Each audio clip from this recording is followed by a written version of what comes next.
कह रहे हैं कि हे नाथ, अभी तक मेरा ये जो जीवन था, ये सुषुप्त अवस्था में, बेहोशी की हालत में एक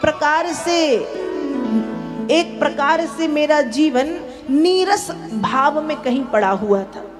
लेकिन जब से आपका नाम मेरे जीवन में आया है, तो आपके नाम ने संजीवयत अखिल शक्ति धरा स्वधामना, संजीवनी बूटी का काम कर दिया।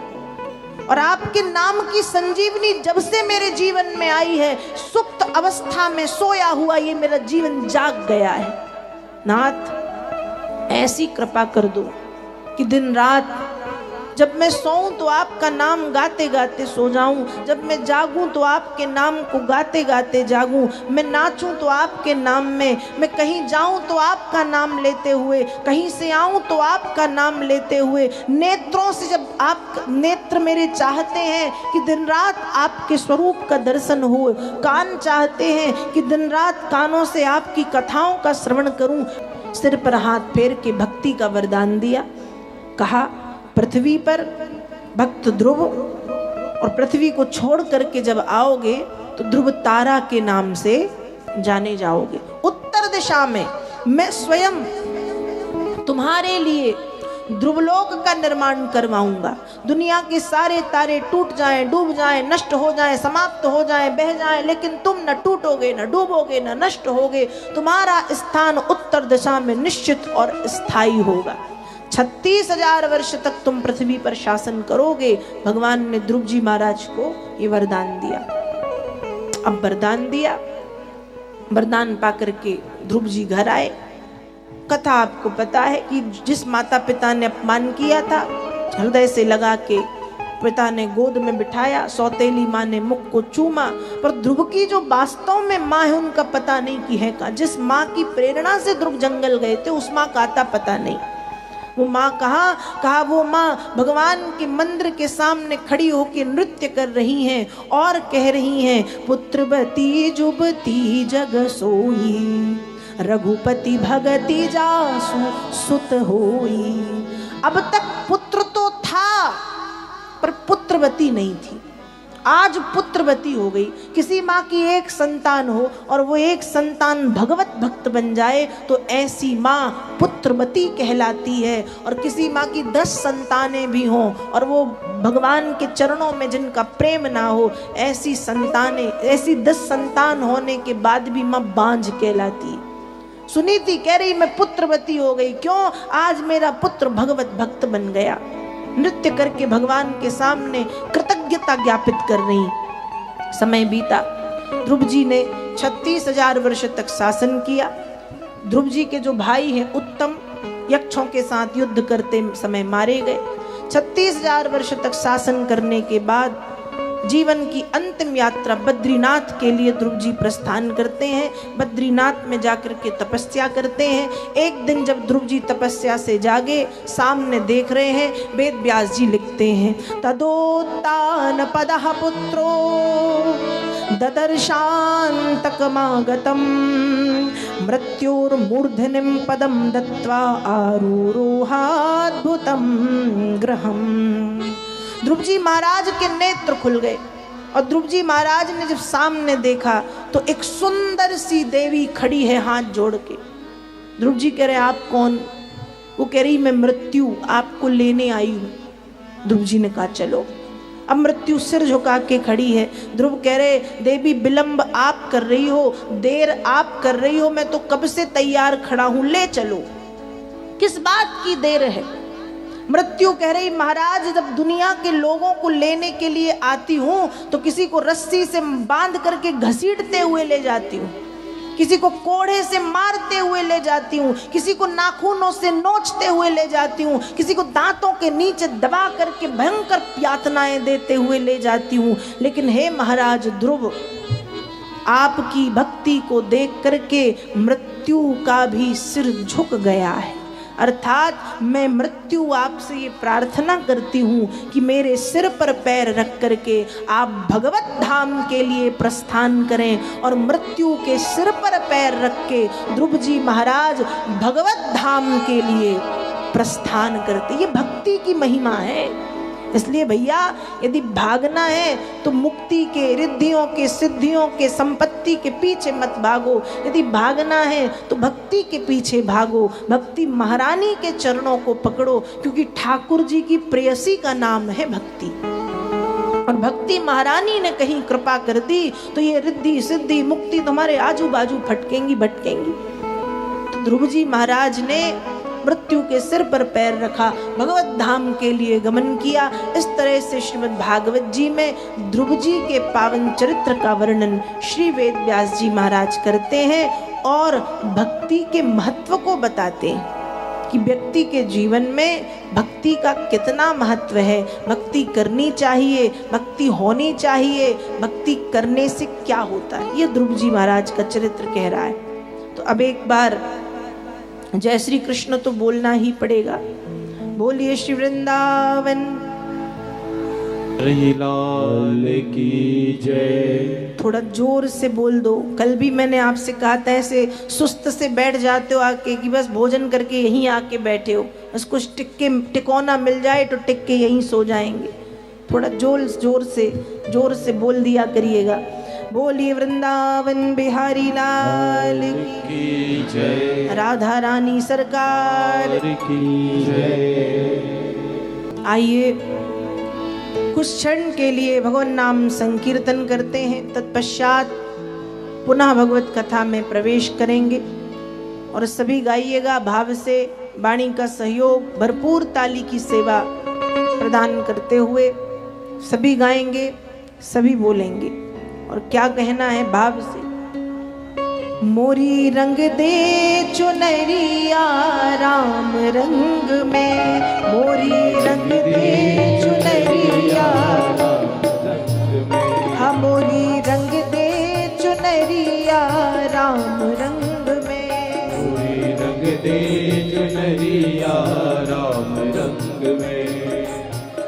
ना तो रंगाऊं मैं नीली पीली, ना तो रंगाऊं मैं नीली पीली, ना तो रंगाऊं मैं नीली पीली, ना तो रंगाऊं मैं नीली पीली, ना तो रंगाऊं मैं लाल रंग में, मोरी रंग दे चुनरिया राम रंग में, मोरी रंग दे चुनरिया राम रंग में, मोरी रंग दे चुनरिया राम रंग में, मोरी रंग दे चुनरिया राम रंग में।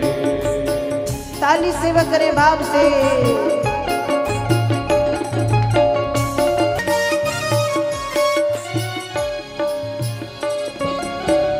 राम रंग रंग लई भोले बाबा ने, राम रंग लई भोले बाबा ने, राम रंग रंग लई भोले बाबा ने, राम रंग रंग लई भोले बाबा ने, और पवन सुत बजरंग ने, मोरी रंग दे चुनरिया राम रंग में, मोरी रंग दे चुनरिया राम रंग में, मोरी रंग दे चुनरिया राम रंग में, मोरी रंग दे चुनरिया राम रंग में। और भैया ऐसे नहीं, कभी कभी अपने मन से दोनों हाथ ऊपर करके ताली बजा दिया करें। उठाइए पूरे पूरे हाथ, उठा लो सब पूरे पूरे, और दोनों हाथ ऊपर करके ताली सेवा के साथ। मोरी रंग दे चुनरिया राम रंग में, मोरी रंग दे चुनरिया राम रंग में, मोरी रंग दे चुनरिया राम रंग में, मोरी रंग दे चुनरिया राम रंग में। ताली सेवा करें भाव से। मीरा ने रंग लई तुलसी ने रंग लई, मीरा रंग लई तुलसी ने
कबीरा ने रंग लई, चैतन्य ने रंग लई महामंत्र में, मोरी रंग दे चुनरिया राम रंग में, मोरी रंग दे चुनरिया राम रंग में, हमारी रंग दे चुनरिया राम रंग में, मोरी रंग दे चुनरिया राम रंग में। ना तो रंगाऊं मैं नीली पीली, ना तो रंगाऊं ना तो रंगाऊं मैं नीली पीली, ना तो रंगाऊं मैं ना तो रंगाऊं मैं लाल रंग में, मोरी रंग दे चुनरिया राम रंग में, मोरी रंग दे चुनरिया राम रंग में, हमोरी रंग दे चुनरिया राम रंग में, मोरी रंग दे चुनरिया राम रंग में। कहाँ रंगेगा राम रंग चुनरी, कहाँ रंगेगा राम रंग चुनरी, कहाँ रंगेगा राम रंग चुनरी, कहाँ रंगेगा राम रंग चुनरी, रंग जय है मनमोहन सत्संग में, मोरी रंग दे चुनरिया राम रंग में, मोरी रंग दे चुनरिया राम रंग में, हमारी रंग दे चुनरिया राम रंग में, मोरी रंग दे चुनरिया राम रंग में, मोरी रंग दे चुनरिया राम रंग में, मोरी रंग दे चुनरिया राम रंग में, मोरी रंग दे चुनरिया राम रंग में, मोरी रंग दे चुनरिया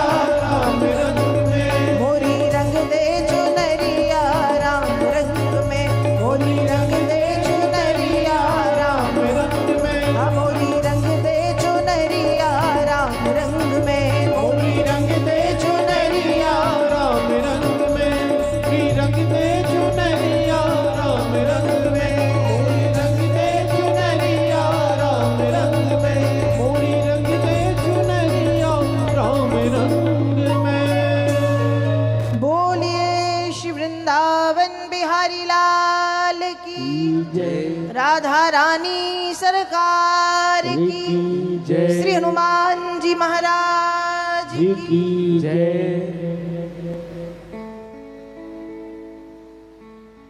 असर तो वैसे आप लोगों में हो नहीं रहा, इतने बार बोल दिया, कल भी बोला, आज भी बोल, अब भी 5 मिनट पहले 10 मिनट पहले कहा था थोड़ी जोर से जय बोल दिया करो, और फिर जय बोलवाई तो फिर रहे गडरिया ढेर के ढेर, ज्यों के त्यों, जहाँ के तहाँ। अरे मैंने पहले दिन ही बोला था इस मलारी को वृंदावन बनाना है 7 दिन में, तो ऐसे थोड़ी बन जाएगा। वृंदावन जो गए हैं वहां देखा है कैसे पागलों की तरह चिल्लाते हैं, लोटते हैं, भगवान का नाम लेते। मत लोटो, मत पागल हो, मत करो, पर कम से कम जोर से तो बोल दो। अब बोल देना दूसरी बार, ठीक है? सिर तो ऐसे हिला रहे जैसे पूरी बात मानेंगे। योगा हो रहा है, देखो। अलग क्लास लगी इधर, अपनी मस्ती मस्त। अभी अनुलोम विलोम हो रहा था थोड़ी देर पहले। ठीक है, कोई बात नहीं।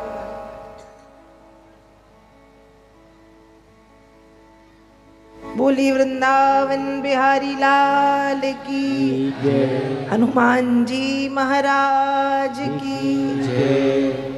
इस तरह से श्री ध्रुव जी के पावन चरित्र को आप सबने सुना।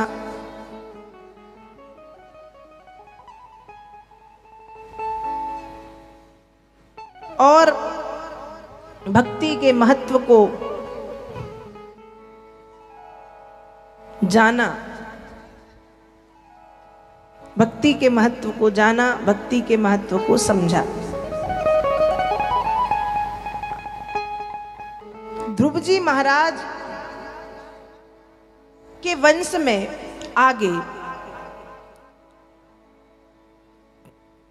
ध्रुव जी महाराज के वंश में आगे अंग नाम के एक राजा हुए। ध्रुव जी के वंश में अंग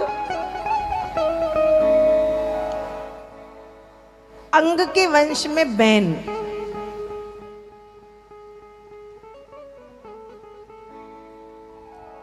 ध्रुव जी के वंश में अंग हुए। अंग जो है वो एक धर्मनिष्ठ कर्तव्य परायण राजा है।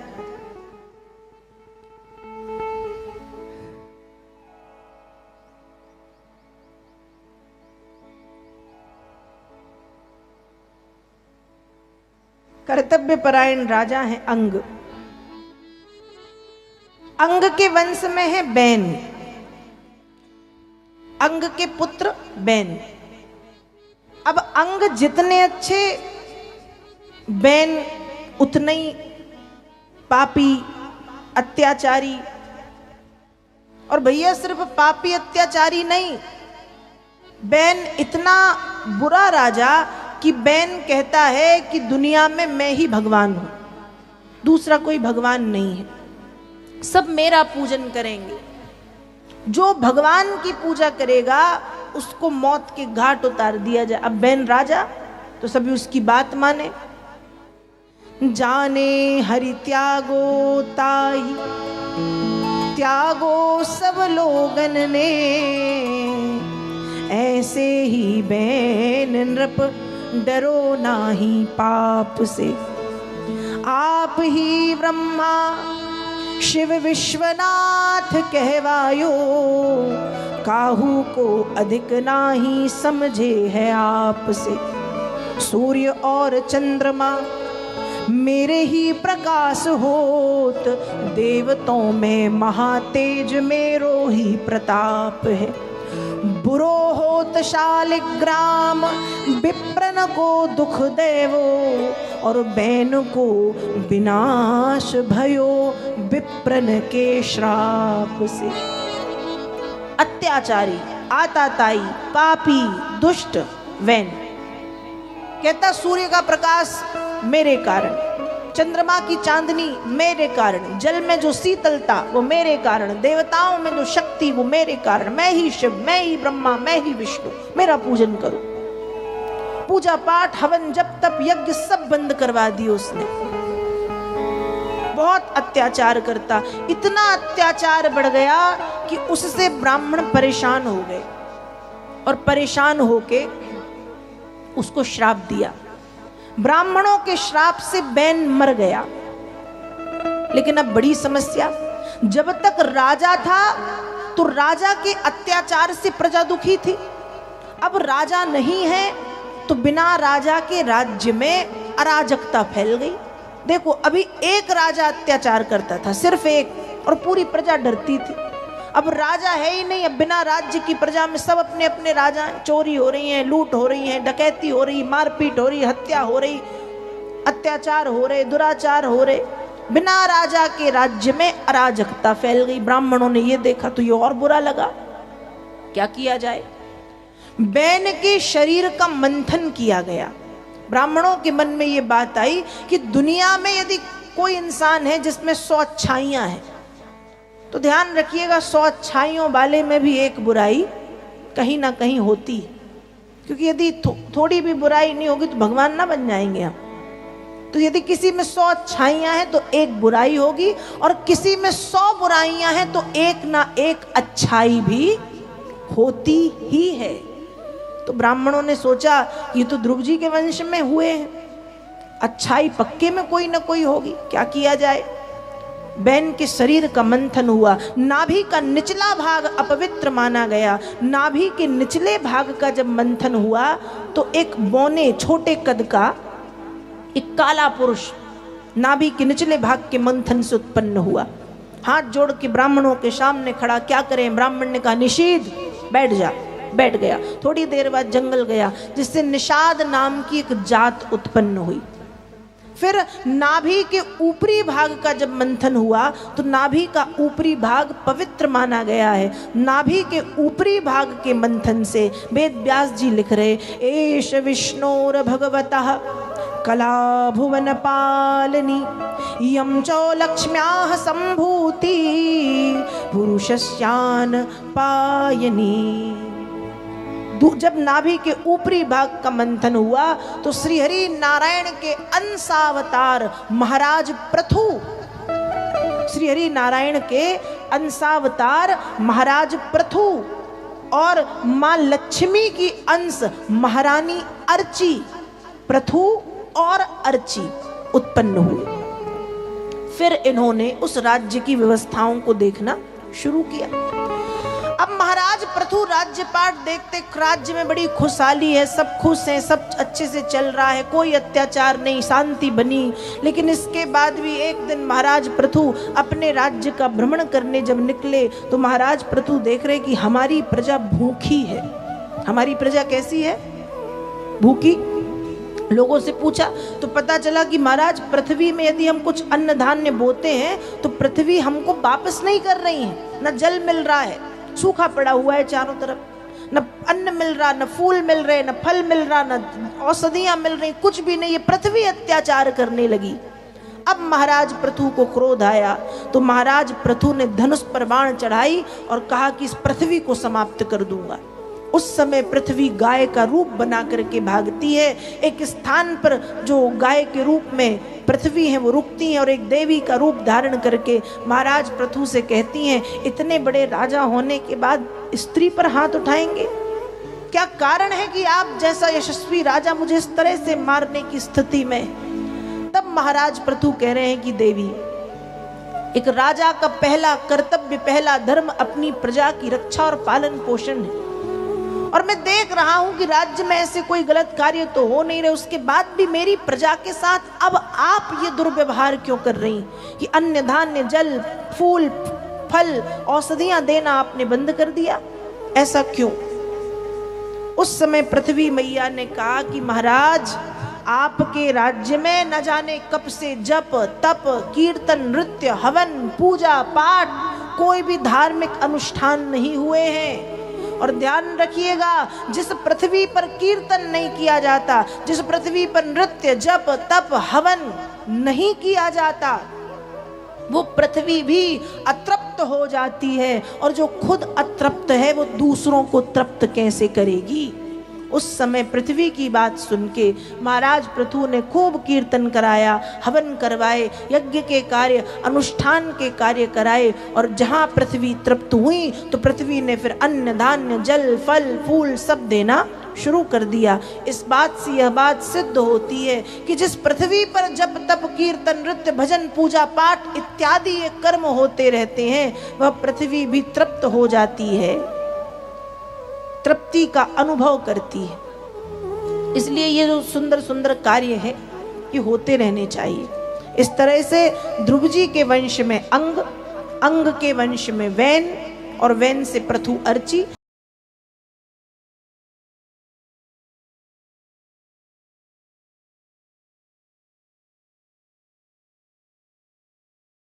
आनंद टीवी से जुड़ने के लिए आप हमें व्हाट्सएप करें 9277395752 पर।